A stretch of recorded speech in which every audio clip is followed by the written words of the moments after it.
નમસ્કાર મિત્રો, જય ગુરુદેવ। હવે આપણે અગાઉના એક વિડીયોમાં આમ તો તબલાનો મેળ કરવાની સંપૂર્ણ વિગત આપેલી છે, પરંતુ આજે આપણે એપ્લિકેશનનો ડેમો દ્વારા તબલાને ટ્યુનિંગ કરવા માટે જે નવા યુઝર્સ છે, જે નવું શીખતા હશે, જેને કદાચ એપ્લિકેશનમાં સમજાતું ન હોય, તો એને કદાચ આ વિડીયો ખૂબ ઉપયોગી નીવડશે। તો જ્યારે આ પ્લે સ્ટોરમાંથી મેં અગાઉ વાત કરેલી હતી કે DA ટ્યુનર, દા ટ્યુનર ખૂબ સરસ મજાની એપ્લિકેશન આવે છે। એનું કંઈક ઇન્ટરફેસ આ રીતનું આવે છે।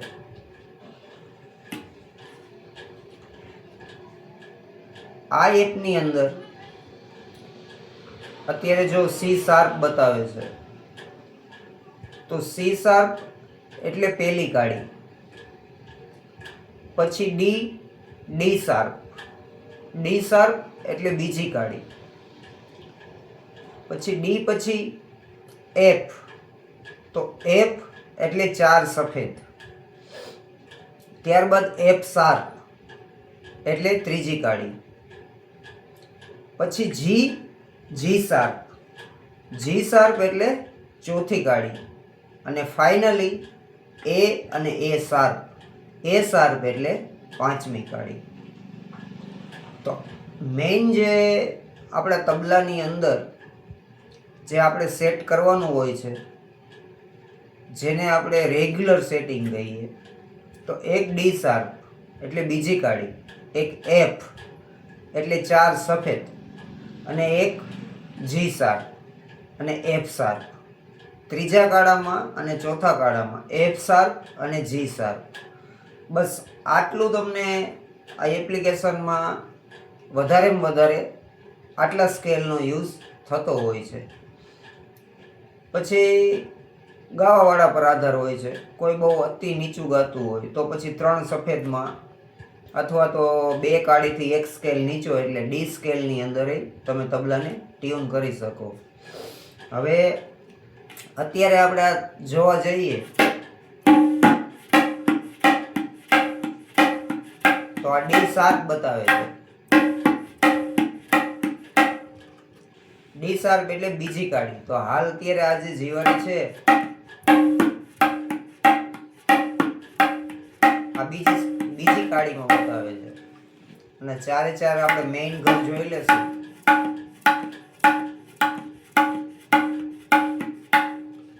એટલે ચારે ચાર ઘર આના ડી શાર્પમાં બતાવશે।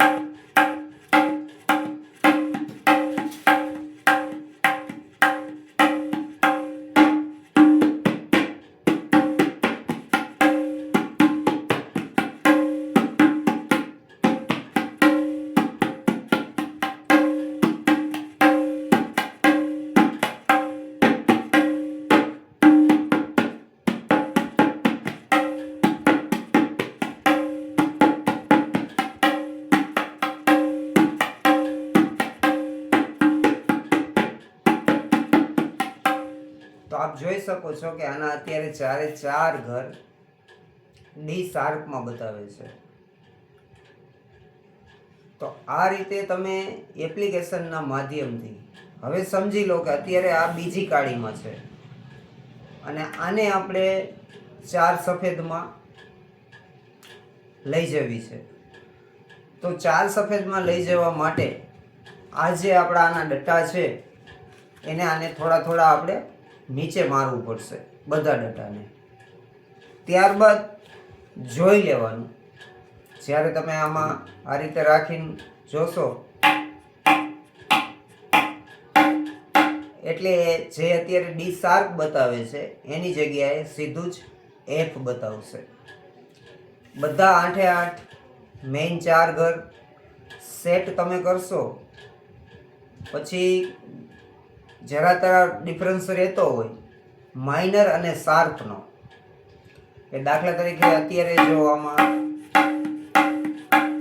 ડી શાર્પની નીચે 4 નંબર લખેલું આવે છે, તો મતલબ કે આ જે ડી બીજી કાળી છે ડી શાર્પ, પરંતુ એમાં ગ્રીન નથી થતું, મતલબ કે આ ડી શાર્પ માઇનર છે. પછી એને તમારે પ્રોપર ડી શાર્પ શાર્પમાં લઈ જવી હોય તો સેજ અને અત્યારે ખાલી એમ જરા જરા ટપોરો મારશે ને તો પણ એ ડી શાર્પ ગ્રીન થઈ જશે. અત્યારે આપ જોવો છો કે એમાં પીળા રંગનો દેખાય છે. પીળો એટલે માઇનર સ્કેલ બતાવે છે. અત્યારે ડી શાર્પ પણ માઇનર, એને પ્રોપર ડી શાર્પ સ્કેલમાં લઈ જવું હોય એટલે એ ગ્રીન થઈ જશે. તો સમજી લેવાનું કે D sharp proper D sharp સ્કેલમાં છે. અને અત્યારે જે આ ડી શાર્પ બતાવે છે એ અત્યારે માઇનરમાં છે, માઇનર સ્કેલ છે. કારણ કે હરેક સ્કેલની અંદર જેમ કોમળ અને તીવ્ર આવે એવી જ રીતે તબલાની અંદર પણ બીજી કાળીમાં ડી શાર્પ એટલે બીજી કાળી, તો બીજી કાળીમાં પણ બે પેટા સ્કેલ આવતા હોય છે, માઇનર અને શાર્પ. એટલે એ પછી તમારે કયો એમાંથી સ્કેલ પ્રોપર સેટ કરવો છે તેના પર આધાર રાખે. અને બીજું કે જ્યારે તમે રિયાઝ કરો છો તો બની શકે તો બીજી કાળી હોય તો બી તમારો રિયાઝ પરફેક્ટ થવાનો છે અને એફ હોય તો બી પરફેક્ટ થવાનું છે. પરંતુ જો તમારે ઊંચા સૂરના રિયાઝ કરવો છે તો સૌથી પહેલાં રિયાઝ કરતાં પહેલાં હંમેશા તમારા તબલાને ટ્યુનિંગ કરી લેવું. આ જે નવા સ્ટુડન્ટ છે જેને ઓમ અંદાજ નથી આવતો કે અત્યારે બીજી કાળી બોલે છે, તો એ આ એપની માધ્યમથી ખૂબ આસાનીથી તબલાને ટ્યુન કરી શકશે. અને બને ત્યાં સુધી ભલે વાર લાગે, થોડો સમય લાગે, પરંતુ રિયાઝ કરતાં પહેલાં હંમેશા જીવારી અને ભોરમનું તો ખાસ એટલું સેટિંગ કંઈ હોતું નથી.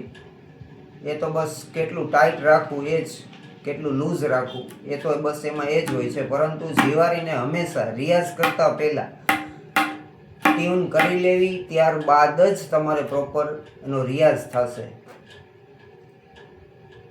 અને આ જે એપ્લિકેશન છે તો આવીને આવી એક બીજી એપ્લિકેશન છે. આનો કંઈક ઇન્ટરફેસ જ્યારે તમે ઓપન કરશો ને ત્યારે આ રીતનો ઇન્ટરફેસ આવશે. આમાં થોડું મોબાઈલમાં ઊંધું દેખાશે, પરંતુ આમાં જે ટ્યુન લખેલું આવશે, ત્યારબાદ તમારે આમાં ટ્યુનરમાં ઓકે આપવાનું છે. ટ્યુનરમાં જેવું તમે ઓકે આપશો એટલે સીધો જ આ સિમ્બોલ આવી જશે.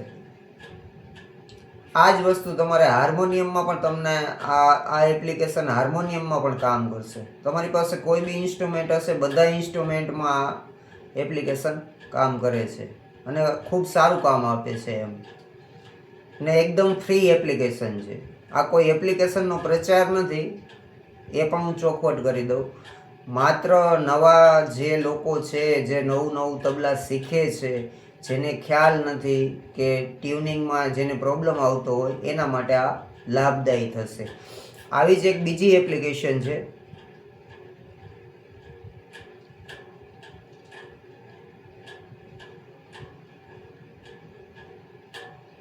એક આ એપ્લિકેશન છે. આનું નામ છે ક્રોમેટિક. આપ જોઈ શકો છો ક્રોમેટિક. એનું ઇન્ટરફેસ કંઈક આવું છે.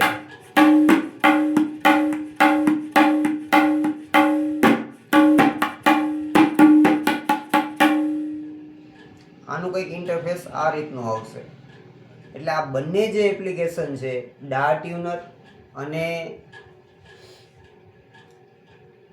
ક્રોમેટિક, આની મેં અગાઉ વાત કરેલી, પણ ત્યારે મારી પાસે બે મોબાઈલ નહોતા એટલા માટે હું આનો ડેમો નહોતો આપી શક્યો.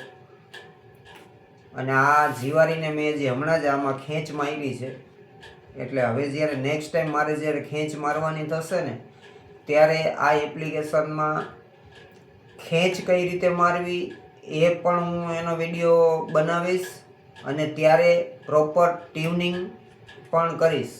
એટલે એ બંને વસ્તુ નેક્સ્ટ વિડીયોની અંદર જ્યારે બી આની ખેંચ મારવાની થશે. કારણ કે આમાં જીવારીમાં કેવું હોય છે ઘણીવાર કે જ્યારે આના કન્ડિશનમાં જીવારી રહેતી હોય છે ને ત્યારે આ ડટ્ટા જે છે ને એ અમુક ટાઈમે આ જે વાધર છે એ લૂઝ થઈ જતું હોય છે. આ લૂઝ થવાનો જ્યારે આ ડટ્ટો તમે કાઢો અને આ વાધર આમ ગોળાઈ જ રહી, આમ જ્યારે આમની ગોળાઈ જે એમનો એનો ફેસ પકડાઈ જાય, આ ડટ્ટો કાઢી લ્યો છતાંય, તો સમજી લેવાનું કે હવે આપણી જીવારીને ખેંચ મારવાનો સમય આવી ગયો છે. તો ત્યારે તમારે ખેંચ કઈ રીતે મારવી એ નવા લોકોને તો ખ્યાલ જ નથી હોતો, અને બને ત્યાં સુધી ન કરો તોય વધારે સારું. પછી જેમ જેમ તમે અનુભવ થાય અને તમને આગળ જતાં આવડે ત્યાર પછી તમે કરી શકો. પરંતુ એ ખેંચ મારવી કઈ રીતના એ જાણવું હોય તો એના માટે હું ચોક્કસ વિડીયો બનાવીશ.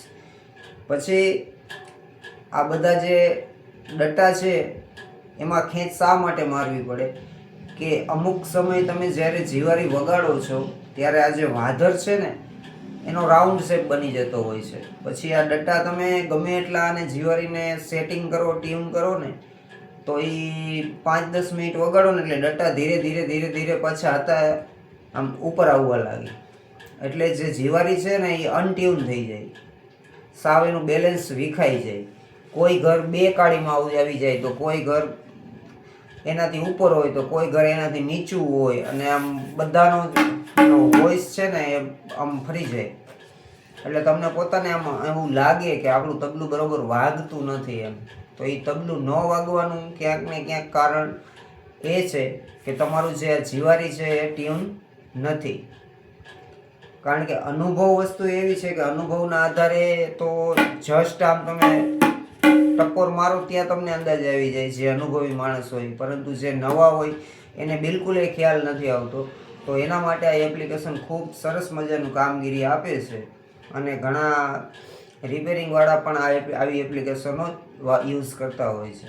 એટલે આ વિડીયો ખાસ જેને આ એપ્લિકેશનમાં ખ્યાલ ન હોય તો એના માટે ફરી કહી દઉં કે C sharp, D sharp, F sharp ને જી શાર્પ અને એ શાર્પ, પહેલી કાળી, બીજી કાળી, ત્રીજી કાળી, ચોથી કાળી ને 5મી કાળી. પરંતુ લગભગ શીખવાવાળા પાસે કોઈ પાસે 5મી કાળીની જીવારી તો લગભગ હોતી નથી, કારણ કે એની શીખવામાં લગભગ જરૂરી પડતી હોતી નથી. શીખવામાં હંમેશા 2 કાળી 4 સફેદ સુધી જ રિયાઝ થતો હોય છે. ચોથા કાળાની જીવારી પણ શીખવાવાળા માટે થોડીક અઘરી બની જાય છે, એમાં હાથ ફગવા લાગે છે અને એવું બની જાય છે. એટલા માટે તમે જ્યારે બી રિયાઝ કરો ત્યારે 2 કાળી અથવા 4 સફેદમાં તમારે સૌથી પહેલાં જીવારીને ટ્યુન કરી લેવી, ત્યારબાદ જ રિયાઝની શરૂઆત કરવી. આશા રાખું છું કે જે નવા લોકો છે એને કદાચ આમાંથી કોઈ વસ્તુ ઉપયોગી થશે. જય માતાજી, જય ગુરુદેવ. આપનો દિવસ શુભ રહે.